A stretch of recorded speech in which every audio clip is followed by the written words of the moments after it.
പത്തനംതിട്ട സിപിഎമ്മിലെ വിഭാഗീയത തീർക്കാൻ സംസ്ഥാന സെക്രട്ടറി എം.വി. ഗോവിന്ദൻ നേരിട്ടെത്തിയിട്ടും രക്ഷയില്ല. പുതിയ കൊടുമൺ ഏരിയ സെക്രട്ടറിക്കെതിരെ പാർട്ടിക്കുള്ളിൽ കലഹം.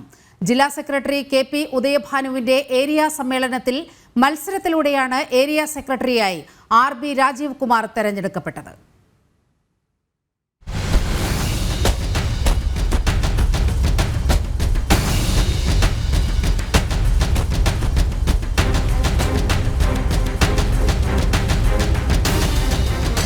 ആർ.ബി. രാജീവ് കുമാറിനെ കൊടുമൺ ഏരിയ സെക്രട്ടറിയായി അംഗീകരിക്കുന്നില്ല ഒരു വിഭാഗം പ്രവർത്തകരും അനുഭാവികളും. പുതിയ ഏരിയ സെക്രട്ടറിയുടെ തെരഞ്ഞെടുക്കലിന് ശേഷം സമൂഹ മാധ്യമങ്ങളിൽ രൂക്ഷമായ വിമർശനങ്ങൾ പാർട്ടി പ്രവർത്തകരിൽ നിന്നും അനുഭാവികളിൽ നിന്നും ഉയർന്നു. പാർട്ടി നേതൃത്വത്തിനെതിരെയും ഫേസ്ബുക്ക് പോസ്റ്റുകളിലൂടെ വിമർശനമുണ്ട്. ഫേസ്ബുക്ക് പോസ്റ്റുകളിട്ടവരിൽ CPM പഞ്ചായത്ത് അംഗവും ഏരിയ കമ്മിറ്റി അംഗവും വരെ ഉൾപ്പെടുന്നു.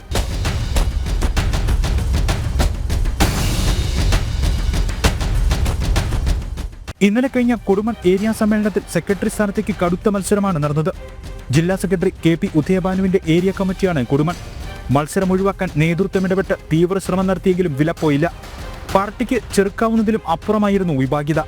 13 വോട്ടുകൾക്കാണ് ആർ.ബി. രാജീവ് കുമാറിന്റെ വിജയം. ജില്ലാ സെക്രട്ടറിയുടെ വിശ്വസ്തനാണ് പുതിയ ഏരിയ സെക്രട്ടറി. ആർ.ബി. രാജീവ് കുമാർ CPM-ലേക്ക് എത്തിയിട്ട് 10 വർഷം മാത്രമാകുന്നുള്ളൂ. കോൺഗ്രസിൽ നിന്നുമായിരുന്നു ഇദ്ദേഹത്തിന്റെ CPM പ്രവേശനം. ഇക്കാര്യങ്ങൾ ചൂണ്ടിക്കാട്ടിയാണ് വിമർശനങ്ങളിലേറെയും. വർഷങ്ങളായി പാർട്ടിക്ക് വേണ്ടി പ്രവർത്തിക്കുന്നവരെ അവഗണിക്കുന്നുവെന്നും നേതാക്കളുടെ പ്രിയപ്പെട്ടവർക്ക് സ്ഥാനമാനങ്ങൾ നൽകുന്നുവെന്നും വിമർശനം.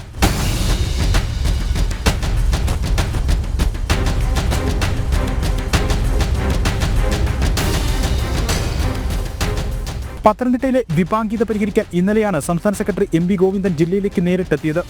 തിരുവല്ല വിഭാഗീയത തീർക്കാൻ ശ്രമം നടത്തി സംസ്ഥാന സെക്രട്ടറി മടങ്ങിയതിനു പുറകെ അടുത്ത കലഹവും പൊട്ടിപ്പുറപ്പെട്ടു. പല കോണുകളിൽ നിന്നുയരുന്ന ചെറുതും വലുതുമായ വിഭാഗീയതകൾ പരിഹരിച്ച് എങ്ങനെ ജില്ലാ സമ്മേളനം പൂർത്തീകരിക്കുമെന്നത് നേതൃത്വത്തിന് തലവേദന സൃഷ്ടിക്കുന്നുണ്ട്.